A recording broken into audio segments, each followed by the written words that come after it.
was my lifetime. Do me a favor, man.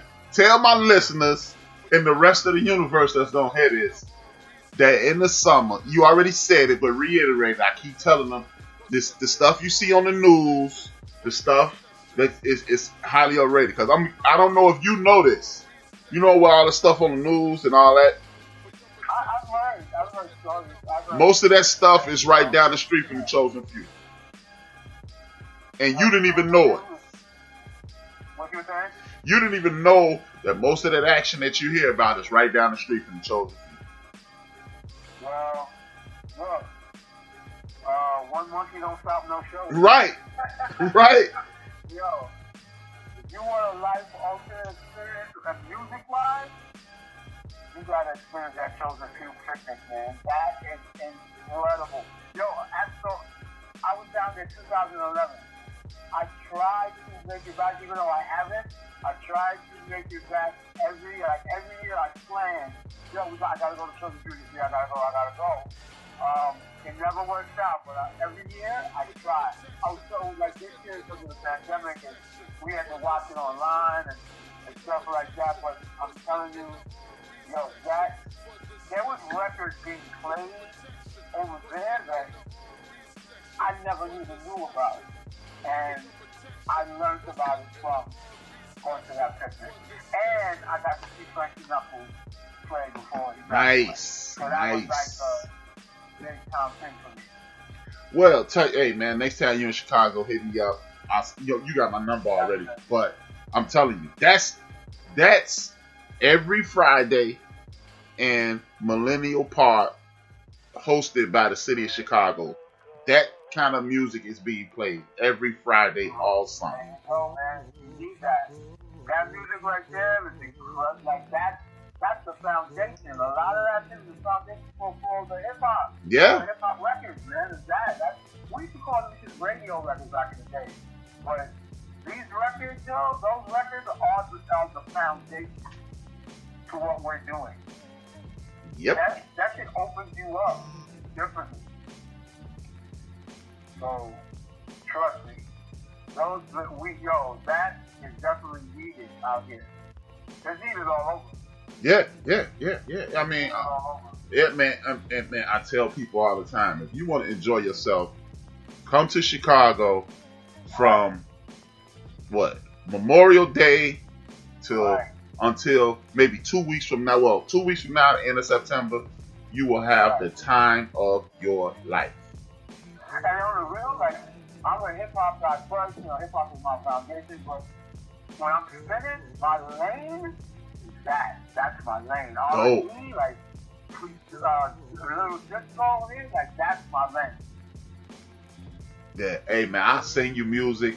We offline we'll exchange information. Right. I send you all that stuff, man, because it used to be it used to be like a civil war here in Chicago with hip hop and house music. They used to look at us the way we look at the dudes with their pants off their butt. You show up in an Adidas tracksuit with some Pumas, or with some Pumas and some jeans. They like, no, you cannot get in. No, beat it. The house community is very particular who rocks with them and stuff like that. I'll say it, they're bougie. Yeah, I'll say it, they're bougie.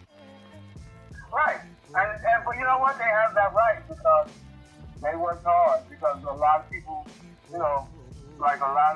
never really fuck with them. Yeah. So they have that right to do that.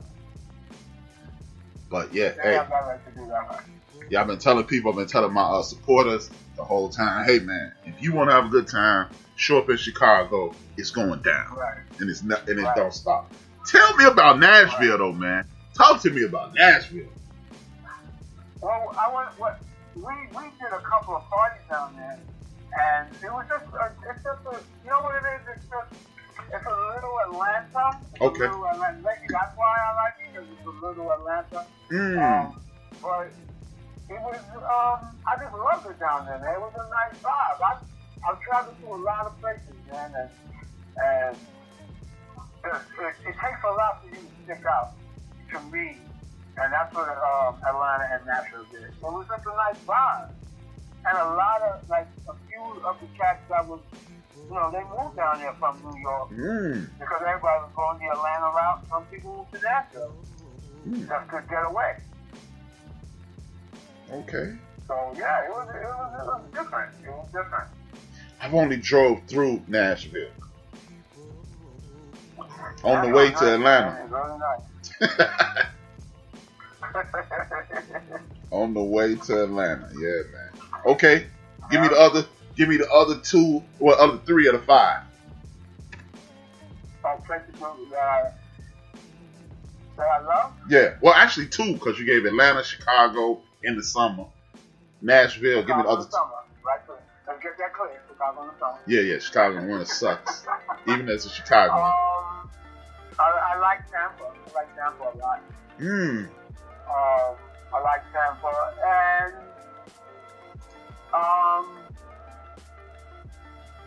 this is only to visit, not to live.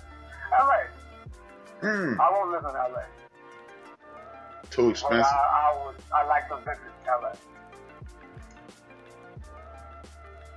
LA is cool. Yeah, well, you just made a couple of my supporters extremely happy.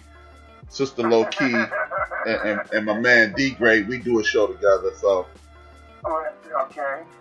I'll be hearing it from them too. Like, yeah, you heard him say LA. But yeah, man, Nashville. I'm gonna have to check out Nashville, man. Yeah, check out Nashville when you can, man. It's a nice spot. It's really nice. Before we shut down, Memphis is a different planet. Yeah. Memphis is a different planet, yo.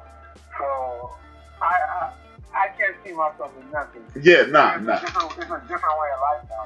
Hey, man, Memphis is really the south side of Chicago. Let me just tell you Right. Memphis, that's a monster. That's an untamed monster. that Memphis thing. And in Memphis in May, if you go down there, you would think you in Chicago. As many Chicagoans are there. Right. I was down there in May 1 year. I was down there and I was like, okay, I gotta get out of here. Yeah, it's insane, man. It's insane. Before we shut this down, it's been a pleasure, first and foremost. Thank you. Let me have some people that I need to be looking for on the underground side. Well, repeat the question? MCs that I should look for that are on your radar, they may not be on our radar. We have a record coming out with this guy named Truth. We produced the whole album. Okay. He's dope. PF put it together, but we produced the whole record, and he's coming out. I don't know. There's no date on it yet, but if you stay with me on my social media, will do. Definitely, we will let you know when it's coming out. Who else? There's of course, the Griselda movement is right. Is popping. So I'm a big Benny guy. I like Benny. I think Benny's smart. Benny's nice. I don't know. Yeah, he's nice. There's a guy in Oakland I like a lot. He's down with Gamla. He's dope. Okay. Can't think of anybody else. I'm sure my mind is drawing a blank.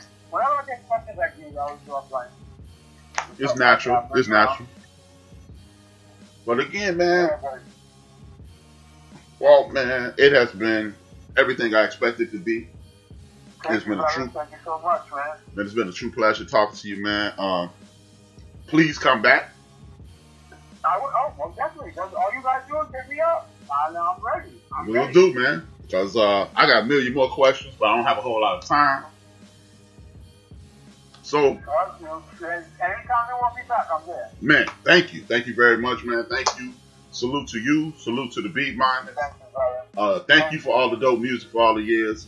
The music that I borrowed and the music that I paid for. Look, and there's more to come because we're finishing up a new Beatminerz album, Me and Evil, called Stifle Creativity, and that's coming soon. Thank you. So, you know, I'm mixing a couple of more songs and we're ready to go.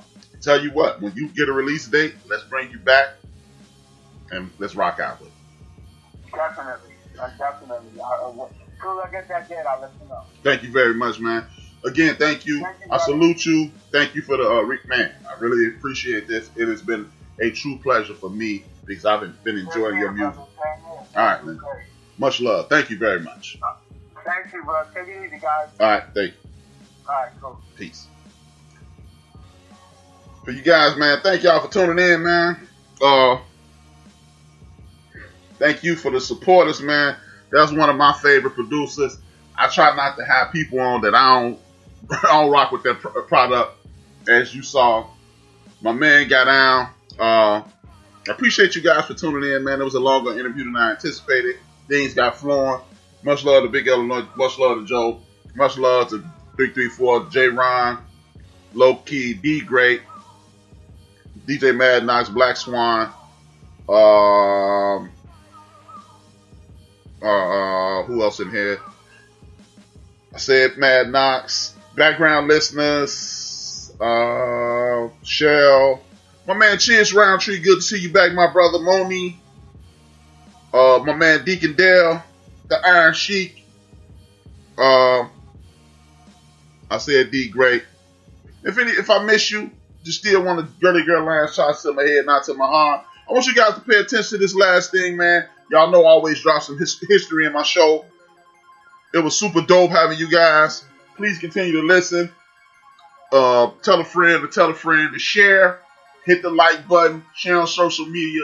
It's going down. It's your man H-Rap. It's Build and Destroy. It's a movement. We celebrate our lives, our community, our finances, our history, our people. 2 fingers, 1 word. This is your man H-Rap, and I'm out of here.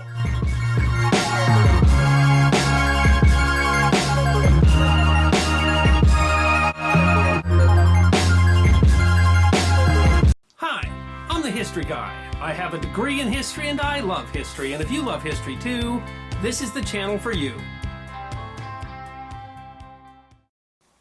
America's very excited right now about a new movie that's out that stars a black superhero. And of course, that's notable because black lead roles are really fairly uncommon in Hollywood movies and black superhero roles even more rare. And with no disrespect whatsoever to that film, what I would say as the history guy is that if you wanted to make a film about a black superhero, you should have made a film about Robert Smalls, a man whose heroism throughout his life was so amazing that he deserved the title superhero if anyone ever did. And his story deserves to be remembered. Robert Smalls was born into slavery in 1839 in Beaufort, South Carolina. His mother was a slave and his father is not known, although it may well have been his owner, Henry McKee. When Robert was just 12 years old, his owner, McKee, started running him out as a day laborer, with, of course, McKee keeping the money. As Robert was interested in the sea, he started taking most of his work down by the Charleston docks, first as a stevedore, unloading boats or doing dock work, but eventually on the boats themselves as a sailor, a fisherman, a sailmaker, whatever would take him out to sea. And eventually, he became so familiar with the coastline of South Carolina that he became a skilled boat pilot, even though a black man in that era would not have been called a pilot. He was probably called a wheelman. In 1856, he married a fellow slave, a hotel maid named Hannah Smith, who had 2 daughters of her own, and then together they had 2 more children, a daughter and a son who died at a young age. They were doing well enough that they were allowed to live in a home separate from their owners, but of course most of their pay still went to their owners. The Civil War started literally just out front Robert's door at Fort Sumter in Charleston Harbor. The Confederacy recognized Robert's skill and pressed him into service as the wheelman aboard the CSS Planter, a side-wheel steamer that had been converted into an armed dispatch boat. The Planter delivered dispatches, troops, and supplies, as well as laid mines, then called torpedoes, to protect Charleston Harbor. Robert was a trusted member of the crew, and his piloting skills were valuable, given his knowledge and experience with the coast. But like any human who is treated as property, Robert really yearned for freedom, and that was particularly true then because Hannah's master had become abusive, and he was afraid that master was going to sell Hannah away. He wanted to buy Hannah's freedom, but he didn't have nearly enough money, and so they had to escape.